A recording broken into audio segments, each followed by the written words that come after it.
Good evening. Welcome to career plus. విదేశాల్లో MBBS చేద్దామనుకునే విద్యార్థులు ఎటువంటి కన్సల్టెన్సీ ఎంచుకోవాలో తెలియక సతమతం అవటం సహజం. అలాంటి వారి కోసం గొప్ప వరం ఎస్జీ కన్సల్టెన్సీ. నిరంతరంగా ఎంతోమంది విద్యార్థులను విదేశాలకు పంపి విజయవంతంగా వారి డాక్టర్ కలను నెరవేరుస్తున్న సంస్థ. అంతేకాదు విదేశాల్లో ఎంబీబీఎస్ పూర్తి చేసి విద్యార్థులు ఇండియాకు తిరిగి వచ్చేంత వరకు వారి బాగోగులు చూసుకుంటున్నారు. గత 25 సంవత్సరాలుగా దాదాపు 11,000 మందికి పైగా విద్యార్థులను విదేశాల్లో స్థిరపరిచి వారికి గొప్ప కెరీర్ని అందించిన ఎస్జీ కన్సల్టెన్సీకి సంబంధించిన చైర్మన్ సతీష్ బాబు గరికపాటి గారు ప్రస్తుతం మన స్టూడియోలో ఉన్నారు. వారిని అడిగి మరిన్ని వివరాలు తెలుసుకుందాం. Hello sir, good evening. Good evening అండి. Welcome to career plus sir. Thank you అండి. సార్, ముందుగా చెప్పండి, ఇప్పుడు విదేశాల్లో ఎంబీబీఎస్ చేద్దాం అనుకునే విద్యార్థులు అంటే ఎందుకు అంత ప్రాముఖ్యత ఇస్తారంటే ఏం చెప్తారు? అంటే మన దగ్గర డెస్పరేట్గా అబ్రాడ్ పోవాలనే స్టూడెంట్స్ పర్సంటేజ్ తక్కువ ఉంటుందండి. బట్ మెజారిటీ స్టూడెంట్స్ ఏంటంటే ఇండియాలో సీట్ రానటువంటి విద్యార్థులు, అంటే ఇండియాలోనే ఎంబీబీఎస్ చేద్దాం అనుకుని అన్ఫార్చునేట్గా ఇక్కడ సీట్ సాధించలేనటువంటి విద్యార్థులు అబ్రాడ్ వెళ్ళటం కోసం అనేది ప్రిఫరెన్స్ ఇస్తారు. ఈ అబ్రాడ్లో ఎంబీబీఎస్ చేయడం అనే కల్చర్ ఈ రోజు కాదండి, గత 40 years నుంచి ఉంది. రష్యా, చైనా, ఫిలిప్పీన్స్ లాంటి కంట్రీస్కి గత 40 years నుంచి మన దగ్గర నుంచి స్టూడెంట్స్ వెళ్ళి చదువుకొని కోర్స్ కంప్లీట్ చేసి వచ్చి ఇక్కడ మంచి స్పెషలైజ్డ్ డాక్టర్గా సెటిల్ అయినటువంటి స్టూడెంట్స్ చాలామంది ఉన్నారు. సో ఇది ఈరోజు కొత్తగా వస్తున్నటువంటి ప్రాక్టీస్ కాదండి. ఓకే, అంటే ఇప్పుడు చూసుకుంటే కనుక చాలా వరకు అంటే ఇప్పుడు ఎక్కడ చూసినా కానీ ఎంబీబీఎస్ అనేది అక్కడ విదేశాల్లో చేసిన తర్వాత కోర్స్ అనేది కంప్లీట్ అయిపోయిన తర్వాత సో మన ఇండియాకి తిరిగి వచ్చిన తర్వాత ఇక్కడ కూడా ఒక ఎగ్జామ్ ఉంటుందంట కదా, అంటే ఎందుకు ఉంటుంది అంటే దానికి సంబంధించిన పూర్తి వివరాలు చెప్తారు? అంటే ప్రపంచ దేశాల్లో ఎక్కడైనా కూడా అండి ఎంబీబీఎస్ కోర్స్ కంప్లీట్ అయినటువంటి స్టూడెంట్స్కి ఆయా కంట్రీస్లో ఆ కంట్రీకి సంబంధించినటువంటి గవర్నమెంట్ ఒక లైసెన్స్ ఎగ్జామ్ అనేది కండక్ట్ చేస్తారండి. ఆ ఎగ్జామ్ కండక్ట్ చేసినాక అందులో క్వాలిఫై అయినటువంటి విద్యార్థులకు మాత్రమే ఎంబీబీఎస్ అక్కడ ఆ కంట్రీలో డాక్టర్గా ప్రాక్టీస్ చేయడానికి అర్హత ఉంటుంది. అదే ప్రతి కంట్రీలో, I can say almost every country except India. ఇండియాలో మాత్రం ఎంబీబీఎస్ అయిపోగానే వాళ్ళకి డైరెక్ట్ రిజిస్ట్రేషన్ చేసేసి డైరెక్ట్ ప్రాక్టీస్ చేసుకోవడానికి అవకాశం ఉంటుంది. బట్ ఆ కాన్సెప్ట్ అనేది ప్రపంచంలో ఎక్కడ ఉండదు. కానీ ఇండియాలో కూడా విదేశాల్లో చదువుకుని వచ్చినటువంటి వాళ్ళకి ఫారెన్ మెడికల్ గ్రాడ్యుయేట్ ఎగ్జామ్ అనేది ఒకటి కండక్ట్ చేస్తారు మన దగ్గర, ఓన్లీ ఫారెన్లో చదువుకుని వచ్చినటువంటి విద్యార్థులకి. దానివల్ల ఏమవుతుందంటే ఫారెన్లో చదువుకుని వచ్చినటువంటి స్టూడెంట్స్కి వాళ్ళ స్టాండర్డ్స్ని చెక్ చేసి తర్వాత ఇండియాలో ప్రాక్టీస్ చేయడానికి మన గవర్నమెంట్ లైసెన్స్ ఇస్తారు, medical council of India, national medical commission వాళ్ళు. సో దాంట్లో క్వాలిఫై అయిన విద్యార్థులే ఇక్కడ ప్రాక్టీస్ చేయడానికి, అంటే ఎలిజిబిలిటీ ఎగ్జామ్, అంటే విదేశాల్లో చదువుకున్నటువంటి విద్యార్థులు ఏ రకమైన స్టాండర్డ్స్లో చదువుకున్నారు, వాళ్ళకి నాలెడ్జ్ ఉందా అనేది టెస్ట్ చేసి ఇండియాలో మనకు ప్రాక్టీస్ చేసుకోవడానికి మన గవర్నమెంట్ అనుమతిస్తుంది. బట్ అది ఇప్పుడు మన ఇండియాలో కూడా వేరే, అంటే ప్రపంచంలో అన్ని కంట్రీస్లో లాగా ఇక్కడ చదువుకున్నటువంటి విద్యార్థులు కూడా ఎంబీబీఎస్ ఇండియాలో కంప్లీట్ చేసినటువంటి విద్యార్థులు కూడా వాళ్ళ కోర్స్ కంప్లీట్ అవ్వగానే నెక్స్ట్ అనేటటువంటి exam very soon, most probably next year నుంచి ఇంప్లిమెంట్ అవ్వచ్చు. నేషనల్ ఎగ్జిట్ టెస్ట్ అనేటటువంటి ఎగ్జామ్ని ఇంప్లిమెంట్ చేశారు. ఈ ఎగ్జామ్ ఏంటంటే irrespective of anywhere in the world, మీరు ప్రపంచ దేశాలు ఎక్కడ చదువుకున్నా, అది ఇండియా కావచ్చు, అమెరికా కావచ్చు, ఏ దేశంలో చదువుకున్నా కూడా ఇండియాకి వచ్చిన తర్వాత ఇండియాలో ప్రాక్టీస్ చేయాలంటే ఆ లైసెన్సర్ ఎగ్జామ్, నెక్స్ట్ ఎగ్జామ్ అనేటువంటి ఎగ్జామ్ ఏదైందో అది మ్యాండేటరీ. ఇండియాలో చదువుకున్న పిల్లలైనా వేరే వాళ్ళైనా.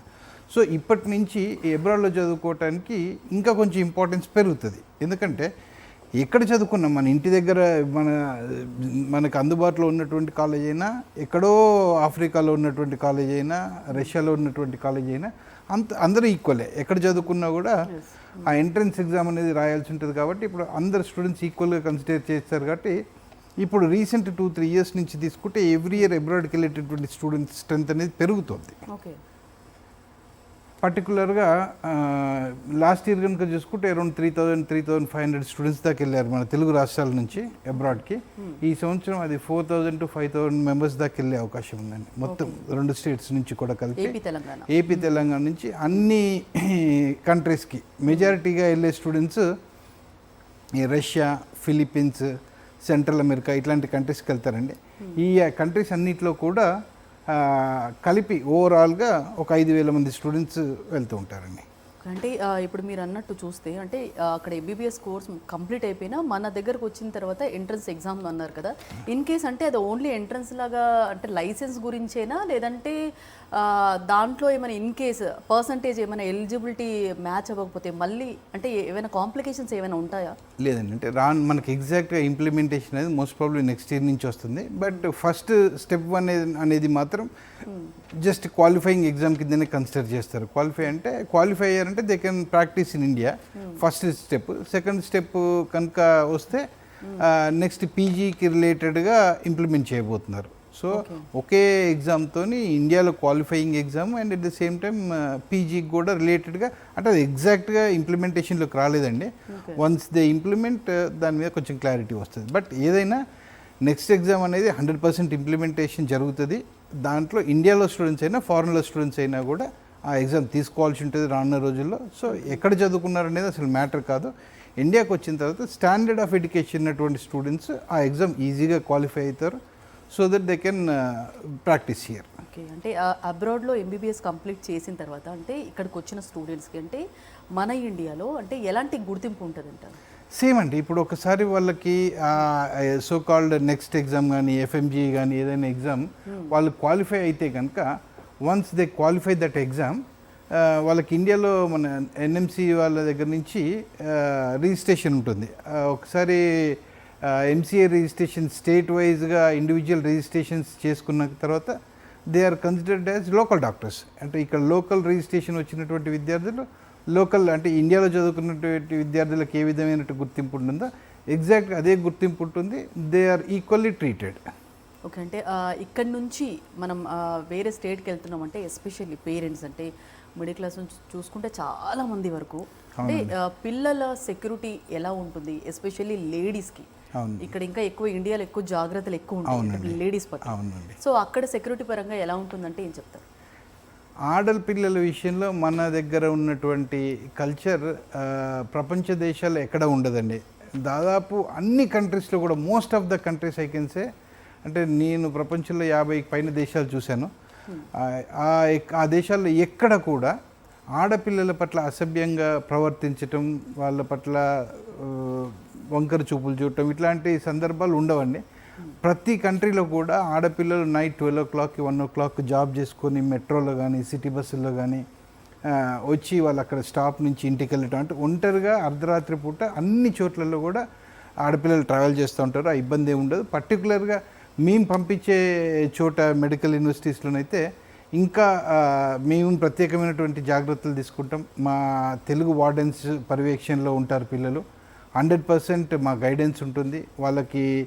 పిల్లలకి 8 o'clock తర్వాత గేట్స్ లాక్ చేయటం అట్లాంటివి ఉంటుంది. వాళ్ళ అటెండెన్స్ తీసుకోవటం, వాళ్ళ మార్క్స్ కూడా ఎప్పటికప్పుడు పిల్లల మార్క్స్ మనం పేరెంట్స్కి వాళ్ళకి ఇంటికి ఎవ్రీ మంత్ పంపించటం, ఇలాంటి ప్రత్యేకమైనటువంటి attention we'll pay for towards the students అండి. ఓకే, అంటే ఇప్పుడు మనం ఎక్కడైనా అంటే ఒక వాతావరణానికి మనం అలవాటు పడినప్పుడు అంటే అదర్ స్టేట్స్కి వెళ్ళినప్పుడు అక్కడ వాతావరణానికి సంబంధించి ఇబ్బందులు ఖచ్చితంగా ఉంటాయి. అవునండి. సో అలాంటప్పుడు అంటే ఫుడ్ పరంగా కానీ అంటే అకామిడేషన్ పరంగా కానీ ఎలా ఉంటుంది? దట్ డిపెండ్స్ అండి. క్లైమేట్కి వచ్చేటప్పటికి country to country it varies. For example మేము పంపించేటటువంటి రష్యా ఉంది. రష్యాలో కొంచెం ఒక 3 నెలలు చలి ప్రాంతం ఉంటుంది. అంటే మనకు ఊటీ లాంటి ప్రాంతంకి వెళ్ళి చదువుకున్నట్టుగా ఉంటుంది. బట్ వేరాజ్ ఇప్పుడు ఫిలిప్పీన్స్ కానీ లేదంటే సెంట్రల్ అమెరికా కానీ ఇట్లాంటి కంట్రీస్లో ఎంబీబీఎస్ చేసేటటువంటి స్టూడెంట్స్కి వాళ్ళకి ఖచ్చితంగా మన క్లైమేటే ఉంటుందండి. ట్రాపికల్ క్లైమేట్ ఉంటుంది. ఎవ్రీబడి ఫిలిప్పీన్స్లో కానీ సెంట్రల్ అమెరికాలో అందరూ ఇంగ్లీష్ మాట్లాడతారు. సో లాంగ్వేజ్ ప్రాబ్లం ఉండదు. క్లైమేటిక్ కండిషన్స్ మన ట్రాపికల్ క్లైమేట్ ఉండటం వల్ల ఆ ఇబ్బంది ఉండదు. అట్ ద సేమ్ టైం వాళ్ళకి ఫుడ్ అకామిడేషన్ అంతా 100% మా టీం ఉంటారు. మా టీం పర్యవేక్షణలోనే పిల్లలు ఉంటారు కాబట్టి వాళ్ళకి అసలు ఇబ్బంది పడాల్సిన అవసరం ఉండదు. 100% వాళ్ళకి they don't even feel like they went to other state. మన దగ్గర నుంచి గుజరాత్కో తమిళనాడుకో వెళ్ళిన ఫీలింగ్ కూడా ఉండదు. ఎందుకంటే అందరూ తెలుగు పిల్లలే ఉంటారు క్యాంపస్లో. తెలుగు భోజనం ఉంటుంది. వార్డెన్స్ అందుబాటులో ఉంటారు. కాలేజీలోకి వచ్చి వెళ్ళినప్పుడు యూనివర్సిటీలో లెక్చరర్స్ అందరూ ఇంగ్లీష్లో మాట్లాడతారు. సో దానివల్ల పిల్లలకి 100% అంటే హోమ్ సిక్ కానీ లేదంటే ఇబ్బందికరమైనటువంటి పరిస్థితి అనేది అసలు ఉండదండి పిల్లలకి. ఓకే, ఇంతకుముందు మీరు మాట్లాడుతూ ఆల్రెడీ అంటే ఎగ్జామ్ అంటే మన ఇండియాకి వచ్చిన తర్వాత ఎగ్జామ్ పరంగా ఎక్స్ప్లెయిన్ చేస్తానన్నారు. ఎక్స్ప్లెయిన్ చేస్తారా sir? Yeah, okay okay, can you explain sir? ఇప్పుడు మన ఇండియాలో 25 లక్షల మంది విద్యార్థులు ఎంబీబీఎస్ సీట్ కోసం నీట్ ఎగ్జామ్ అపియర్ అయ్యారండి. ఓకే, అపియర్ అయినటువంటి స్టూడెంట్స్ 25 లక్షల మంది అప్రాక్సిమేట్గా. ఇందులో సగం మంది అంటే దాదాపు 12 లక్షల మంది స్టూడెంట్స్ క్వాలిఫై కూడా అవ్వలేదండి, క్వాలిఫై కూడా అవ్వలేకపోయారు. అంటే ఆ ఎగ్జామ్ అంత టఫ్ ఉంటుంది. ఎంబీబీఎస్ అనేటటువంటి సీటు సాధించడం కోసం 25 లక్షల మంది students throughout the India appear అయితే అప్రాక్సిమేట్గా అరౌండ్ 24 ల్యాక్స్ అండి. దానిలో 50% of the students MBBS seat కూడా క్వాలిఫై కాలేకపోయారు. క్వాలిఫైయింగ్ మార్క్ అనేది ఇండియన్ స్టూడెంట్ మన రిజర్వ్డ్ స్టూడెంట్స్కి అయితే, ఎస్సీ ఎస్టీ బీసీ స్టూడెంట్స్కి అయితే అప్రాక్సిమేట్గా 110 మార్క్స్ అండ్ ఓసీకి అయితే అప్రాక్సిమేట్గా 150 మార్క్స్ అండి. ఈ 150 మార్క్స్ అవుట్ ఆఫ్ 720 అండి. 720కి 110 మార్క్స్ తెచ్చుకోలేనటువంటి స్టూడెంట్స్ సగం మంది ఉన్నారు, 12 లక్షల మంది. ఈ సిట్యువేషన్లో దాదాపుగా 300, 350, 400, 450, 500 మార్కులు తెచ్చుకున్నటువంటి విద్యార్థులు ద బెస్ట్ స్టూడెంట్స్ అని చెప్పుకోవచ్చు. ఎందుకు బెస్ట్ స్టూడెంట్స్ అని చెప్పుకోవచ్చు అంటే వాళ్ళకి అంటే కనీసం 100 మార్కులు తెచ్చుకోలేనటువంటి విద్యార్థులు 12 లక్షల మంది ఉన్న దాంట్లో 300, 400 మార్కులు తెచ్చుకోవటం అనేది చాలా టఫెస్ట్. కానీ తల్లిదండ్రులు ఎలా ఆలోచిస్తారంటే మా అమ్మాయి ఎంత ప్రయత్నం చేసినా సీటు తెచ్చుకోలేకపోయారని ఆలోచిస్తారు తప్ప వాళ్ళకి అంటే ఆ 400 మార్కులు, 200 మార్కులు, 300 మార్కులు తెచ్చుకోవడానికి వాళ్ళు ఎన్ని నిద్రలేని రాత్రులు గడుపుంటారో అంటే మాకు తెలుసండి, ఎంత కష్టపడి ఉంటారు పిల్లలు. వెరీ అన్ఫార్చునేట్ థింగ్ ఏంటంటే 25 లక్షల మంది ఎంబీబీఎస్ సీట్ ఎగ్జామ్ రాస్తే కేవలం 1,00,000 సీట్లు మాత్రమే మనకి ఇండియాలో ఉన్నాయండి. అంటే 1:2 అప్రాక్సిమేట్గా 25 ల్యాక్స్ కాంపిటీషన్ ఉండటం వల్ల స్టూడెంట్స్ కుడ్ నాట్ సక్సీడ్. దానివల్ల ఏమవుతుందంటే 300 మార్కులు తెచ్చుకున్నా, 400 మార్కులు తెచ్చుకున్నా, ఓసీ వాళ్ళకైతే కొన్ని సందర్భాల్లో 500 మార్కులు తెచ్చుకున్నా కూడా ఇండియాలో సీట్ వచ్చే అవకాశం ఉండదు. ఉండనప్పుడు ఏం చేస్తారంటే వీళ్ళకి ఉన్న బెస్ట్ ఆప్షన్ అబ్రాడ్. అబ్రాడ్కి వెళ్ళేటటువంటి స్టూడెంట్స్ ఓకే, అబ్రాడ్కి వెళ్ళేటటువంటి స్టూడెంట్స్లో మా దగ్గరకు వచ్చినటువంటి స్టూడెంట్స్లన్నీ కొన్ని వందల సంఖ్యలో నేను చెప్తున్నాను. ఒకసారి, 2 సార్లు, 3 సార్లు నీట్ ద్వారా, ఎంసెట్ ద్వారా ఎంబీబీఎస్ సీట్ కోసం ప్రయత్నాలు చేసి గతంలో సీటు సాధించలేక మా దగ్గరికి అబ్రాడ్కి వచ్చి ఫిలిప్పీన్స్లో మా దగ్గర చదువుకొని ఇండియాకి వచ్చి ఫ్రీగా ఆల్ ఇండియా లెస్ దెన్ 1000 ర్యాంకులు సాధించినటువంటి స్టూడెంట్స్ ఉన్నారండి. All India less than 1000 ranks. వాళ్ళకి ఇండియాలో 1, 2, 3 సార్లు ఎంసెట్ కానీ నీట్ ఎగ్జామ్ ద్వారా కానీ ఎంబీబీఎస్ సీటు కోసం ప్రయత్నం చేస్తే అన్ఫార్చునేట్గా వాళ్ళు ఇక్కడ సక్సీడ్ కానటువంటి స్టూడెంట్స్ మా ద్వారా వచ్చి అబ్రాడ్లో ఎంబీబీఎస్ చదువుకొని ఇండియాకి వచ్చిన తర్వాత పీజీలో వాళ్ళకి కావాల్సినటువంటి స్పెషలైజేషన్లు సీట్లు సెక్యూర్ చేసుకోగలిగారు. ఎందుకు అంటే వాళ్ళకి ఎంబీబీఎస్ చేయాలనుకునేటటువంటి స్టూడెంట్స్కి ఒక నాణ్యమైన వైద్య విద్య, క్వాలిటీ మెడికల్ ఎడ్యుకేషన్ అనేది చాలా ఇంపార్టెంట్. అంటే మంచి క్లినికల్ ఎక్స్పోజర్ ఉండాలి, ల్యాబొరేటరీలో మంచి ల్యాబ్ ఎక్స్పీరియన్స్ ఉండాలి, సీనియర్ మోస్ట్ ఫ్యాకల్టీ పర్యవేక్షణలో వాళ్ళకి లెక్చర్స్ ఉండాలి. ఈ ఎన్విరాన్మెంట్లో చదువుకున్నటువంటి స్టూడెంట్స్ డెఫినెట్గా మంచి క్వాలిఫైడ్ ఎంబీబీఎస్ డాక్టర్గా బయటకు వచ్చి ఈ యుఎస్ఎంఎల్ఈ ఇలాంటి అమెరికాలో పీజీ ఎంట్రన్స్ ఎగ్జామ్స్ కానీ లేదా ఇండియాలో చదువుతున్నటువంటి ఏమన్నా నీట్ పీజీ ఎంట్రన్స్ ఎగ్జామ్స్లో సునాయాసంగా పీజీ సీట్లు సాధించడానికి అవకాశం ఉంటుంది. అంటే బేసిక్ కోర్స్ అయినటువంటి ప్రైమరీ మెడికల్ క్వాలిఫికేషన్ అయినటువంటి ఎంబీబీఎస్లో వాళ్ళకి క్వాలిటీ అనేది ఉంటే వాళ్ళకి ఫ్యూచర్లో మంచి సక్సెస్ అవుతారు. ఈ 2-3 ఇయర్స్ అంటే ఎంబీబీఎస్లో జాయిన్ అయిన ఫస్ట్ 3 ఇయర్స్లో వాళ్ళకి క్వాలిటీ ఎడ్యుకేషన్ ఏ విధంగా ఉంటుంది, ఎట్ ద సేమ్ టైం స్టూడెంట్స్లో ఎంత సీరియస్నెస్ ఉంది, ఎంత ఎఫర్ట్ పెడతారనే దాన్ని బేస్ చేసుకుని వాళ్ళ ఫ్యూచర్ అంతా డిపెండ్ అయి ఉంటుంది. సో ఎక్కడ చదువుకున్నా irrespective of India, Telangana, Andhra or abroad, wherever it is, ఎక్కడ చదువుకున్నా కూడా మంచి క్వాలిటీ ఉన్నటువంటి కాలేజీలో చదువుకోవటంలో, క్వాలిటీ అంటే అన్ని facilities, labs, libraries, hospitals, senior faculty ఇవి ఉన్న చోట చదువుకోవటం అనేది ఆల్వేస్ అడ్వైజబుల్. అలాంటి చోట చదువుకున్నటువంటి పిల్లలకి డెఫినెట్గా వాళ్ళకి మంచి ఫ్యూచర్ ఉంటుంది. They will be getting good seats in the PG also. Okay, అంటే మీరు అన్నారు కదా ఇప్పుడు 25 లక్షల్లో చూసుకుంటే 1,00,000 మాత్రమే ఉన్నాయి ఇక్కడ అని చెప్పేసి. అప్రాక్సిమేట్గా అప్రాక్సిమేట్ 1,10,000 మధ్యలో 1,10,000 మధ్యలో. సో అలాంటి స్టూడెంట్స్ వాళ్ళకి ఆప్షన్ అబ్రాడ్ అన్నారు. అబ్రాడ్ వెళ్ళి అక్కడ కంప్లీట్ చేసి వచ్చిన తర్వాత ఇక్కడ ఎంట్రన్స్ ఎగ్జామ్ ఏదైతే ఉందో అది కండక్ట్ చేస్తే అంటే దాన్ని ఎలా చూడాలి సార్? ఇక్కడ సీట్ దొరకంది అంటే అది ఎలా కన్సిడర్ చేస్తారనేది క్వశ్చన్. అంటే ఒకటే సింపుల్ ఫార్ములా అండి. ప్రపంచంలో మీరు ఎక్కడైనా చదువుకోండి, ఇండియాలో చదువుకునియండి, ఫిలిప్పీన్స్లో చదువుకునియండి, ఇండియాలో లైసెన్స్ కావాలి అనుకునేటటువంటి విద్యార్థులు ఇండియన్ గవర్నమెంట్ వాళ్ళు కండక్ట్ చేసేటటువంటి సో కాల్డ్ ఎఫ్ఎంజీఈ కానీ నెక్స్ట్ కానీ వాట్ ఎవర్ ఎగ్జామ్ పేరు ఏదైనా కూడా ఒక ఎగ్జామ్ అనేది మన గవర్నమెంట్కి సంబంధించిన ఏజెన్సీస్ కండక్ట్ చేస్తారు. ఆ ఎగ్జామ్లో క్వాలిఫై అయితేనే they will be given license. అది 100% కరెక్ట్ అండి. మనం డ్రైవింగ్ చేయాలనుకుంటే ఒక కారు బైక్ డ్రైవ్ చేయాలనుకున్నా కూడా మన గవర్నమెంట్ డ్రైవింగ్ చేయగలుగుతాడో లేదో టెస్ట్ చేసి లైసెన్స్ ఇస్తారు.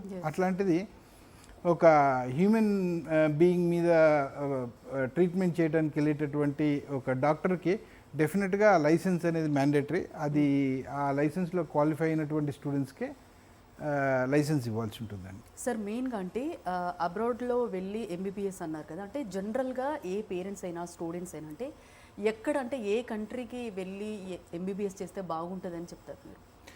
దట్ డిపెండ్స్ అండి. ఎవ్రీ ఇండివిజువల్ పేరెంట్ ఫైనాన్షియల్ దాని క్యాపబిలిటీని బట్టి కూడా ఉంటుందండి. అంటే ఎఫర్డబిలిటీ తక్కువ ఉన్నటువంటి స్టూడెంట్స్ రష్యాలో ఉన్నటువంటి గవర్నమెంట్ యూనివర్సిటీస్ ఉంటాయి, అక్కడ ఫీజు తక్కువ ఉంటుందండి. కేవలం 2 లక్షల రూపాయల నుంచి 4 లక్షల రూపాయలు మొత్తం కంప్లీట్ 1 ఇయర్ ఆఫ్ ఎంబీబీఎస్ కోర్స్కి ఉంటుంది. కేవలం 2 to 4 years, between 2 to 4 lakhs. 2 లక్షల నుంచి స్టార్టింగ్. కొంచెం మంచి సీనియర్ మోస్ట్ ఒక 100 సంవత్సరాల అనుభవం కలిగినటువంటి కాలేజీలో చదువుకోవాలనుకుంటే 4 లక్షల రూపాయల వరకు ట్యూషన్ ఫీజు ఉంటుందండి. అంతే, కేవలం 4 lakhs rupees. అవి గవర్నమెంట్ యూనివర్సిటీస్, మళ్ళీ ఇప్పటికి కూడా 100 సంవత్సరాల పురాతనమైనటువంటి గవర్నమెంట్ యూనివర్సిటీస్. మంచి ఇన్ఫ్రాస్ట్రక్చర్, ల్యాబ్స్, లైబ్రరీస్, పెద్ద పెద్ద గవర్నమెంట్ హాస్పిటల్స్ అఫిలియేటెడ్గా ఉంటాయి వాటికి. సో పిల్లలు కూడా ప్రాక్టికల్స్ చేసుకోవడానికి, క్లినికల్స్కి వెళ్ళడానికి మంచి అవకాశాలు ఉంటాయి. అదేవిధంగా కొంచెం ఎఫర్డబిలిటీ ఎక్కువ చేసుకోగలిగితే ఫిలిప్పీన్స్ లాంటి దేశంలో ఇప్పుడు కొత్త గైడ్లైన్స్ ప్రకారం 100% ఎన్ఎంసీ గైడ్లైన్స్ ప్రకారం ఫిలిప్పీన్స్ అనేటటువంటి దేశంలో స్టూడెంట్స్ వెళ్తున్నారు. వారికి ప్రాపర్ క్లైమేట్, ఇండియన్ క్లైమేట్ ఉంటుంది, లాంగ్వేజ్ ఇంగ్లీష్లో మాట్లాడతారు. అక్కడ 100% everybody speaks English. So language problem ఉండదు. ఇప్పుడు ఇంతకుముందు అనుకున్న రష్యాలో అయితే అట్లీస్ట్ కొంతవరకు లాంగ్వేజ్ ప్రాబ్లం ఉంటుంది. రష్యన్ లాంగ్వేజ్ అనేది మ్యాండేటరీ. బట్ ఇక్కడికి వచ్చేసి ఫిలిప్పీన్స్లో అవసరం ఉండదు. రష్యాలో లాంగ్వేజ్ మ్యాండేటరీ, ఎందుకంటే అక్కడ not even 1% of the population they don't speak English. ఇక్కడ నుంచి వెళ్ళే ప్రతి స్టూడెంట్ కూడా వాళ్ళు రష్యన్ లాంగ్వేజ్ నేర్చుకోవాల్సి ఉంటుంది. సో లాంగ్వేజ్ ఒకటి, అండ్ ఒక 3 months చలి ప్రాంతంగా ఉంటుంది. సో అది ఆ చలికి అడ్జస్ట్ అవ్వాల్సిన అవసరం ఉంటుంది. లాంగ్వేజ్ పరంగా కొంచెం చిన్న చిన్న ఇబ్బందులు ఉంటాయి. సో కొంచెం ఎఫర్డబిలిటీ తక్కువ ఉన్నటువంటి స్టూడెంట్స్ డెఫినెట్గా రష్యా ప్రిఫరబుల్. ఎఫర్డబిలిటీ కొంచెం చేసుకోగలుగుతారనుకున్నటువంటి స్టూడెంట్స్కి వారికి ఫిలిప్పీన్స్ బెస్ట్ ఆప్షన్. ఫిలిప్పీన్స్ నుంచి కొన్ని వేల మంది స్టూడెంట్స్, దాదాపు తెలుగు రాష్ట్రాల్లో చూసుకుంటే మొత్తం ఓవరాల్గా ఒక 25,000 నుంచి 30,000 మంది స్టూడెంట్స్ గ్రాడ్యుయేట్స్ అయి ఉంటారు. Most of them they settled అండి. అంటే గత 15-20 సంవత్సరాల నుంచి చూసుకుంటే మంచి మంచి పొజిషన్లో ఇండియాలో కానీ అబ్రాడ్లో సెటిల్ అయినటువంటి స్టూడెంట్స్ ఉంటారు. ఈ రెండు కాకుండా ఇంకా కొంచెం ఎఫర్డబిలిటీ ఎక్కువ ఉంటే అబ్రాడ్లో ఉన్నటువంటి కరేబియన్ ఐలాండ్స్, అంటే మనకి అమెరికా పక్కకు ఉన్నటువంటి చిన్న చిన్న కంట్రీస్ అనేవి కరేబియన్ ఐలాండ్స్ అంటే అరౌండ్ 10 lakhs 20 lakhs పాపులేషన్తో ఉంటాయి. ఆ కంట్రీస్లో చదువుకుంటే మనకు అడ్వాంటేజ్ ఏంటంటే అమెరికా నుంచి, కెనడా నుంచి, యూకే నుంచి కూడా స్టూడెంట్స్ వచ్చి అక్కడ చదువుకుంటారు. ఎందుకంటే లెట్స్ సే ఫర్ ఎగ్జాంపుల్ అమెరికాలో అయితే అప్రాక్సిమేట్గా మన కరెన్సీలో తీసుకుంటే 3 నుంచి 4 కోట్ల రూపాయలు ట్యూషన్ ఫీజు ఉంటుంది. ప్లస్ అక్కడ 2-3 ఎంట్రన్స్ ఎగ్జామ్స్ ఉంటాయి. అన్ని ఎగ్జామ్స్ క్వాలిఫై అయినా కూడా వాళ్ళకి సుమారుగా 3 కోట్ల నుంచి 4 కోట్ల రూపాయల దాకా ట్యూషన్ ఫీజు ఉంటుంది. సో ఈ కరేబియన్ ఐలాండ్స్లో ఫీజు తక్కువ ఉంటుందని చెప్పేసి most of the Americans, Canadiens, Brits వీళ్ళందరూ కూడా కరేబియన్ ఐలాండ్స్కి వచ్చి చదువుకుంటుంటారు. వారికి ఫీజు అనేది చాలా తక్కువ ఉంటుంది. కేవలం $1,00,000 అంటే 85 లక్షల నుంచి 1.5-2 కోట్ల మధ్యలో ఉంటాయి ఫీజెస్. ఇంత ఫీజెస్ ఉన్నటువంటి కాలేజెస్కి ప్రత్యేకత ఏంటంటే క్యామ్ హెచ్పి అనేటటువంటి ఒక అక్రిడేషన్ బాడీ ఉంటుంది.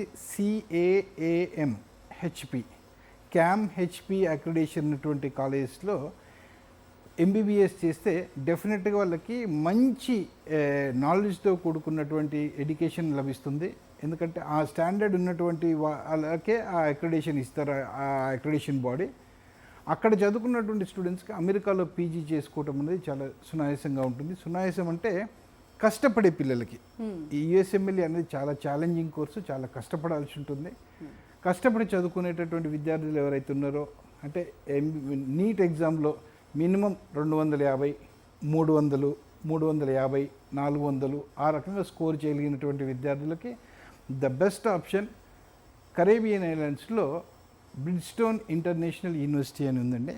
ఆ యూనివర్సిటీలో అది క్యామ్ హెచ్పి రికగ్నైజ్డ్ యూనివర్సిటీస్. అన్ని యూనివర్సిటీస్ మినిమం స్టార్టింగ్ ఫ్రమ్ $1,00,000 అయితే అందులో హాఫ్ కంటే తక్కువ ప్రైస్లో మనకి ఈ క్యామ్ హెచ్పి రికగ్నేషన్ ఉన్నటువంటి బ్రిడ్స్టోన్ ఇంటర్నేషనల్ యూనివర్సిటీలో సీట్ లభిస్తుంది. అక్కడ చదువుకునేటటువంటి స్టూడెంట్స్కి, సీరియస్గా ఉన్నటువంటి స్టూడెంట్స్కి అమెరికాలో యుఎస్ఎంఎల్ఏ ఎగ్జామ్ క్రాక్ చేసి అక్కడ సెటిల్ అవ్వడానికి మంచి అవకాశాలు ఉంటాయండి. ఓకే, అంటే ఇప్పుడు ప్రాక్టికల్స్ విషయానికి వస్తే, అంటే ఎంబీబీఎస్ అంటేనే ప్రాక్టికల్స్ మెయిన్. అవునండి. అంటే చదివేదానికంటే మనం ప్రాక్టికల్స్ నుంచే ఎక్కువ నాలెడ్జ్ వస్తుంది. అవునండి. మరి ప్రాక్టికల్స్ విషయం చూసుకుంటే కనుక క్యాడ్వర్ బాడీ అంటే ఇక్కడ కానీ మన ఇండియాలో కానీ అంటే అబ్రాడ్లో కానీ అంటే డిఫరెన్స్ ఏమైనా ఉంటుందా సార్? అంటే అక్కడ టీచింగ్కి కానీ మన ఇండియాలో టీచింగ్కి కానీ క్యాడ్వర్ బాడీకి సంబంధించి ఏం చెప్తారు? డెఫినెట్గా ఈ కెడావర్స్ మీద స్టూడెంట్స్ నాలెడ్జ్ గెయిన్ చేసుకోవటం అనేది చాలా ఇంపార్టెంట్ రోల్ ఉంటుంది డ్యూరింగ్ దేర్ ఎడ్యుకేషన్ టైం. ఎందుకంటే ఒక్కసారి హ్యూమన్ బాడీ మీద ప్రాక్టీస్ చేసే ముందు సిమ్యులేషన్ బాడీస్ ఉంటాయి. దాని తర్వాత కెడావర్స్ అంటే డెడ్ బాడీస్. సిమ్యులేషన్ సెంటర్స్ అంటే అచ్చు మనిషిలాగానే ఉంటుంది, ఇంక్లూడింగ్ వాళ్ళకి హార్ట్ బీట్ ఉంటుంది, బ్రీతింగ్ ఉంటాయి. అవి ఆర్టిఫిషియల్ బాడీసే, బట్ ఆ బాడీస్లోకి వివిధ రకాలైనటువంటి జబ్బుల్ని ఇంజెక్ట్ చేసి మన స్టూడెంట్స్ చేత ప్రాక్టికల్స్ చేపిస్తారు. సిమ్యులేషన్ సెంటర్స్ను కానీ ఈ కెడావర్స్లో కానీ ప్రాక్టీస్ చేయడం అనేది చాలా ఇంపార్టెంట్. అంటే డైరెక్ట్గా పేషెంట్ల మీద ప్రాక్టికల్స్ నేర్చుకునే ముందు స్టేజ్ వైజ్ కెడావర్స్, దాని తర్వాత సిమ్యులేషన్ తర్వాత డైరెక్ట్గా పేషెంట్స్ దగ్గరికి వెళ్ళటం అనేది ఒక మంచి ప్రొసీజర్. నవడేస్ మోస్ట్ ఆఫ్ ద కంట్రీస్లో ఈ ప్రొసీజర్స్ అన్నీ ఫాలో అవుతున్నారు. ఆ ఎన్విరాన్మెంట్ ఉన్నటువంటి కాలేజెస్లో చదువుకోవటం వల్ల మంచి ప్రాక్టికల్ ఎక్స్పోజర్ అని ఉంటుంది. సో వాళ్ళు పేషెంట్స్ దగ్గరికి వెళ్ళినప్పుడు ఇబ్బంది కాకుండా ట్రీట్మెంట్ ఇవ్వగలుగుతారు. ఓకే, అంటే ఇందాక మీరు మాట్లాడుతుంటే 2 lakhs నుంచి అంటే 4 lakhs వరకు అంటే మన ఎఫోర్డబుల్ ప్రైజెస్ని బట్టి అదర్ కంట్రీస్లో ఎడ్యుకేషన్కి సంబంధించి ఉంటుందన్నారు కదా. అంటే ఆ సర్టిఫికేట్స్ వచ్చిన తర్వాత ఇక్కడ కూడా ఆ సర్టిఫికేట్స్ని బట్టి ప్రాముఖ్యత ఉంటుందా? అంటే ఏం చెప్తారు? దట్టు ఎలిజిబిలిటీ, స్టూడెంట్కి ఎలిజిబిలిటీ ఎలా ఉంటుంది? టర్మ్స్ ఏమైనా ఉంటాయా సార్? ఈ ఫీజులో కూడా వాళ్ళకి టర్మ్స్ కట్టుకునే విధంగా ఉంటుందా? ఎస్ అండి. ఇప్పుడు ఎంబీబీఎస్ ప్రపంచంలో ఎక్కడ చదవాలన్నా, respect of any state, any country, భూప్రపంచంలో ఎక్కడ చదువుకోవాలనుకున్న ఇండియన్ సిటిజన్స్కి నీట్ అనేది మినిమం బేసిక్ క్రైటీరియా అండి. నీట్లో క్వాలిఫై అవ్వాల్సి ఉంటుంది. ఒకసారి ఆ నీట్లో క్వాలిఫై అయినటువంటి విద్యార్థులు ఇక్కడ ఇండియాలో ఎన్ఆర్ఐ కోటాలో అవకాశం ఒకటి ఉంటుంది, అండ్ ఫారెన్లో ఏ కంట్రీలోనైనా వాళ్ళకి ఎంబీబీఎస్ చేసుకోవడానికి అవకాశం ఉంటుంది. ముఖ్యంగా గమనించాల్సింది ఏంటంటే స్టూడెంట్స్ వాళ్ళకి అన్ని రకాల ఫెసిలిటీస్ గవర్నమెంట్ కాలేజెస్ అయ్యండి, ప్రైవేట్ అయితే కనుక గత ఎన్ని సంవత్సరాల నుంచి ఒక 30, 40, 50 సంవత్సరాల క్రితం నుంచి యూనివర్సిటీస్లో వెళ్ళి చదువుకోవాల్సి ఉంటుంది. రీసెంట్గా చూసుకుంటే కిర్గిస్తాన్ అనేటటువంటి కంట్రీలో అండి కేవలం మన ఇండియన్ స్టూడెంట్స్ని టార్గెట్ చేస్తూ చాలా మెడికల్ కాలేజెస్ వచ్చాయి. ఆ మెడికల్ కాలేజెస్లో కేవలం ఇండియన్స్ని అట్రాక్ట్ చేసుకొని ఎడ్యుకేషన్ ఇస్తున్నారు. అలాంటి కాలేజ్లో చదువుకుంటే ఫెసిలిటీస్ సరిగా ఉండవు, అండ్ వాళ్ళకి హాస్పిటల్స్ ఎక్కువ ఉండవు, సీనియర్ ఫ్యాకల్టీస్ ఉండరు. అలాంటి చోట్ల అంటే నేను ఓన్లీ కిర్గిస్తాన్లో ఉన్నటువంటి కొన్ని కంట్రీస్ గురించి చెప్పట్లేదండి. ప్రపంచంలో ఎక్కడైనా ఎంబీబీఎస్ చేయాలనుకునేటటువంటి స్టూడెంట్స్ పాత కాలేజెస్, పాత యూనివర్సిటీస్, కనీసం 25, 50, 100 సంవత్సరాల పురాతనమైనటువంటి యూనివర్సిటీస్లో వందల వేల మంది మన విద్యార్థులు ఆల్రెడీ అక్కడ చదువుకొని ప్రూవన్ రికార్డు ఉన్నటువంటి కాలేజెస్లో, అలాంటి కాలేజెస్లో చదువుకోవటం వల్ల ఏమవుతుందంటే వీళ్ళకి 100% కాన్ఫిడెంట్గా పోవచ్చు. మన తెలుగు వాళ్ళు చాలామంది చదువుకొని వచ్చారు, వాళ్ళు ఇక్కడ సెటిల్ అయ్యారు అంటే ప్రాక్టికల్గా మన కళ్ళ ముందు కనిపిస్తున్నటువంటి ఎగ్జాంపుల్స్. Right sir. సో అలాంటి కాలేజెస్లో చదువుకోవటం వల్ల బెటర్ అని నా అడ్వైజ్ అండి. ఎస్జీ కన్సల్టెన్సీ గురించి, అలాగే అంటే ఎంబీబీఎస్ ఎక్కడ చేస్తే బాగుంటుంది అనే వివరాల గురించి, కోర్సు గురించి, టర్మ్స్ గురించి చాలా డీటెయిల్గా ఎక్స్ప్లెయిన్ చేశారు sir. Thank you so much. So ఇది ఇవాల్టి career place. Stay to Sakshi.